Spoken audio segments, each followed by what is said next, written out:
Alhamdulillah wa sallallahu ala sayyidina Muhammad wa ba'd. Ahbabana fillah, untuk melengkapkan kembali perbincangan kita tentang at-tabarruk bi athari Rasulillah, mengambil keberkatan dengan bekas-bekas peninggalan Nabi atau juga daripada orang-orang soleh. Kita ingin tahu macam mana mereka tafsirkan kumpulan-kumpulan yang komplain dengan tabarruk. Perkataan daripada Sayyidina Umar, ya laitani kuntu sya'ratan fi sadri Abi Bakr as-Siddiq radhiyallahu ta'ala. Seronoknya aku kalau aku ini menjadi satu helai rambut yang ada di dadanya Sayyidina Umar. Maaf, di dada Sayyidina Abu Bakar. Macam juga perkataan pernah diperkatakan semacam itu, seronoknya aku, bahagianya aku, ya laitani kuntu sya'ratan fi jasadi al-Imam al-Bukhari rahimahullah. Kenapa? Karena yang mereka lihat ibadah, yang mereka lihat taqwa, ubudiyah, ma'rifah, wara, zuhud, bijak, adil, baik, mulia, dan sebagai penghulu umat yang tidak ada duanya di dunia. Jadi dengan mereka pasti tidak dapat memastikan sesuai dengan hadis-hadis yang diriwayatkan, semua bagian-bagian yang kita kerat, yang kita cukur, janggut, minta maaf, bulu ketiak, bulu yang khas itu yang kita kerat pada waktu kita di dunia, itu nanti akan kembali kepada kita pada hari kiamat. Maka ulama mengatakan kita kembali dengan bagian anggota tubuh kita yang ada di dunia sekarang ini, dan pada waktu masuk surga pun juga dengan yang itu, tapi dengan size, dengan rupa, dengan corak yang berbeda. Jadi pada saat aku menjadi sehelai rambut atau bulu-buluan yang ada di dada Imam Bukhari, berarti aku akan bersama Imam Bukhari nanti. Berarti aku nanti akan bersama Sayyidina Abu Bakr as-Siddiq radhiyallahu ta'ala anhu. Itu yang dipahami oleh mereka, sehingga tidak ada kesensitifan sedikit pun pada saat dengan mereka berpeluang untuk mendapatkan perkataan baik itu daripada Nabi, ataupun juga daripada para sahabat, ataupun juga daripada para alim ulama wa ibadillahi salihin. Nabi kita khutbah dengan meletakkan tangan di rumana. Rumana itu ada genggaman. Biasanya pada saat kita berdiri, ujung tunggul atau juga ujung tongkat itu bulat. Jadi santailah kalau kita letak bulatannya di situ. Disebut dengan rumanatul mimbar. Jadi mimbar tegak berdiri, ada peletakan tangan, genggamannya digenggam macam tu, nyaman kerana dia bulat. Itu setelah Nabi kita wafat, Sayyidina Abdullah ibn Umar radhiyallahu ta'ala anhu senantiasa mengusapkan tangan belah ke sana, kemudian lepas itu belah sapukan ke muka.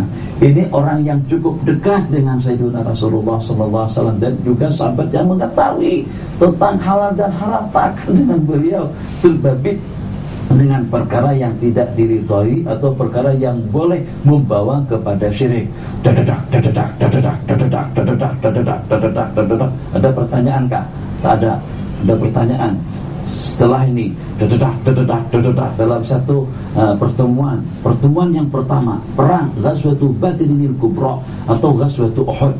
Jadi pada satu Nabi kita atur barisan, siap, rata lurus, betulkan saf, rapatkan barisan, terus ya sawat. Ada salah sahabat Nabi kita bernama Sa'ad bin Ghaziyah.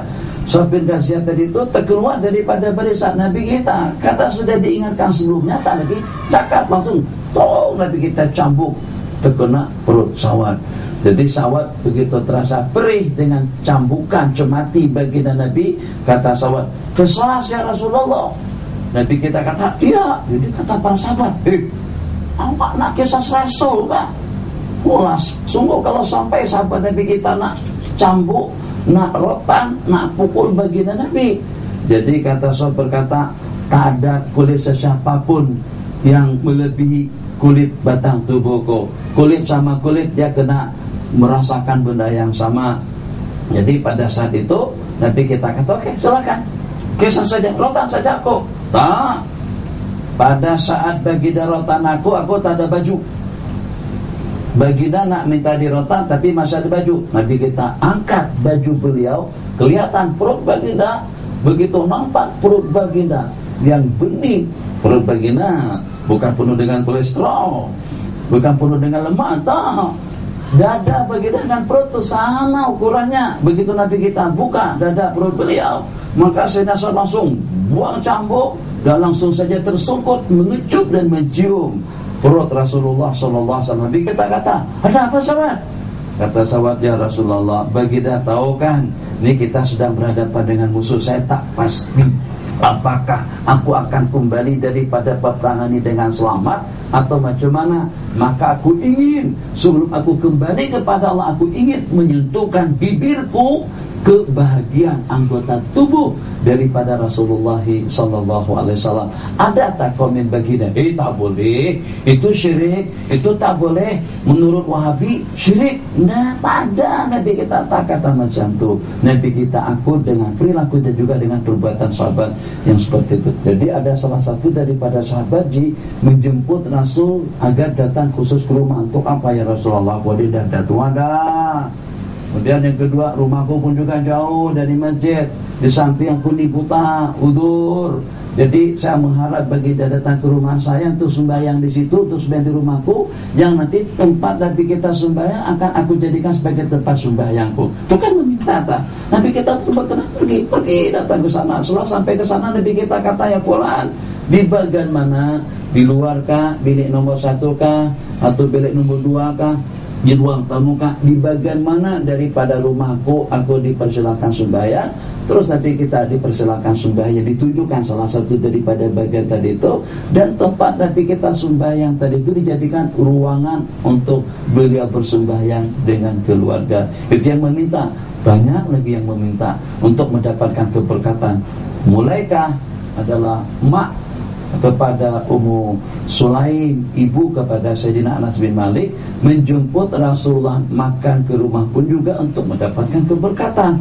Para sahabat Nabi kita yang menjemput Rasulullah untuk makan ke rumah, para sahabat Nabi kita yang meminta pakaian atau juga bagian-bagian yang ada pada baginda. Ada seorang perempuan, ya Allah, mulutnya lasak sungguh, mencerca, badiatul lisan, mencela, mencaci, boleh tahan. Dari kucing, anjing, push, Masya Allah, Tabarakallah. Siapa yang mendidik mulut semacam itu? Jadi pada saat Nabi kita sedang asik makan, ya Rasulullah, aku nakkan makanan yang ada di mulut Nabi itu. Kata si perempuan tadi itu, aku nakkan makanan yang Nabi kita suap tuh. Karena diminta, Nabi kita tidak pernah menolak. Nabi kita keluarkan makanan tadi dan Nabi kita bagikan kepada wanita yang berkenan. Sejak termakan makanan daripada baginda tadi itu, Allah, santun, cakap elok, tak lagi merepek, tak lagi merapu, tak lagi cakap tidak betul, tak lagi cakap menyumpah dan juga mengucapkan perkara-perkara yang negatif. Itu karena berkat daripada makanan Sayyiduna Rasulullah SAW. Silakan pertanyaan daripada Facebook. Bismillahirrahmanirrahim. Bagaimanakah Rasulullah SAW berurusan dan bekerjasama dengan orang-orang kafir? Yang ini dalam semua aspek. Ini soalan daripada Facebook, Saudari Mariani Osman. Jadi kerjasama pada saat Nabi kita datang ke Madinah, ada istilah piagam Madinah. Jadi perjanjian untuk kita membela kota Madinah daripada gangguan atau juga daripada serangan musuh. Jadi Nabi kita adakan perjanjian yang semacam itu dengan orang-orang munafik dan juga dengan orang-orang Yahudi. Setakat kerjasama dalam bidang ekonomi atau juga keperluan sosial atau hal-hal yang seumpamanya tidak problem. Tapi tetap kita tidak boleh mengutamakan mereka. Tetap kita tidak boleh mewilayahkan mereka. Jadi untuk jadikan sebagai aulia yang mengatur strategi perekonomian kita, hidup kita, politik kita, budaya kita, dia tidak sampai pada tahap yang semacam itu. Nah, setakat berbelanja, nah setakat membeli menjual, setakat minta bantuan, minta pertolongan. Mungkin seperti seorang Yahudi pada saat dalam keadaan sakit dan Nabi kita datang berkunjung, dan pada saat itu belum masuk Islam lagi. Maka Nabi kita datangi, Nabi kita kunjungi, dan Nabi kita nasihatkan agar si anak tadi itu mati dalam keadaan Islam. Maka Nabi kita nasihatkan untuk mengucapkan 2 kalimat syahadat. Nabi kita targhib, Nabi kita ajak, Nabi kita rayu, Nabi kita bujuk. Sampai ke tahap itu tuh sayangnya baginda Nabi kepada umat, hatta kepada orang kafir pun tetap Nabi kita berusaha untuk mengislamkannya, bukan untuk membawa akidah Islam ikut kehendaknya mereka. Ini dibedakan. Jadi pada saat itu setelah diajak, dia pun tengok orang tuanya yang masih Yahudi. Jadi kata orang tuanya, Ate Abul Qasim, taati saranan, cadangan daripada baginda. Maka dengan hamba atau dengan yang sakit tadi itu pun sebelum meninggal dunia mengucapkan 2 kalimat syahadat, Nabi kita bersyukur sekali. Alhamdulillah, asbab kunjungan ziarah ke tempat dia tadi itu akhirnya dia mati dengan membawa iman. Silakan, ada pertanyaan selanjutnya. Assalamualaikum Syekh. Di setengah tempat masih ada peninggalan barang-barang Rasulullah seperti tongkat. Jadi tongkat, jubah, sorban, rambut di Mesir ada. Tapi di Mesir senang saja. Jadi kalau kita ada kenalan, kita boleh masuk. Di Mesir adanya di Masjid Sayyidina Hussein. Masjid Sayyidina Hussein ada kubah Sayyidina Hussein. Di sebelah kubah sebelah kanan di situ ada hujrah menyimpan beberapa helai rambut, dan kalau tidak salah juga ada mushaf Sayyidina Utsman bin Affan radhiyallahu taala anhu. Orang-orang tertentu kalau kita kenal, ada kenalan, atau kalau tak ada kenalan pun kita boleh buat kenalan dengan menggunakan sedikit duit dalam 3, 4, 5, 600 misalnya, insyaallah lah. Assalamualaikum, waalaikumsalam. Kalau sudah duit yang berbicara, yang memberikan syafaat, dia sebagai sayyidul mu'jizat, semuanya akan jadi mudah. Jadi saya kalau pada waktu pergi ke Tanta, di Tanta ada sorban Syekh Ahmad Badawi, ada tasbih Syekh Ahmad Badawi, dan juga ada rambut Sayyiduna Rasulullah SAW. Tapi bekas peninggalan daripada baginda Nabi itu yang paling banyak itu adalah di Istanbul yang paling banyak. Mesir ada juga, ada di mana-mana.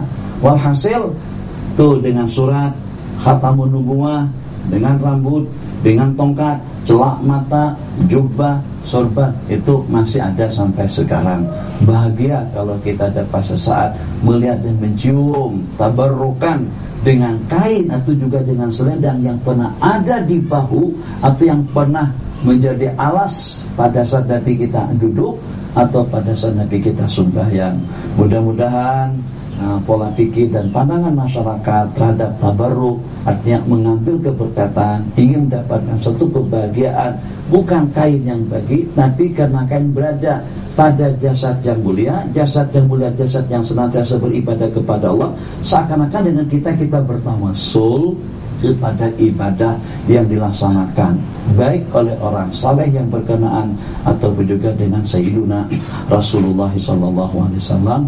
Hadza wa billahi taufik wa sallallahu ala sayyidina Muhammad wa ala alihi wa sahbihi wasallam. Alhamdulillahi rabbil alamin.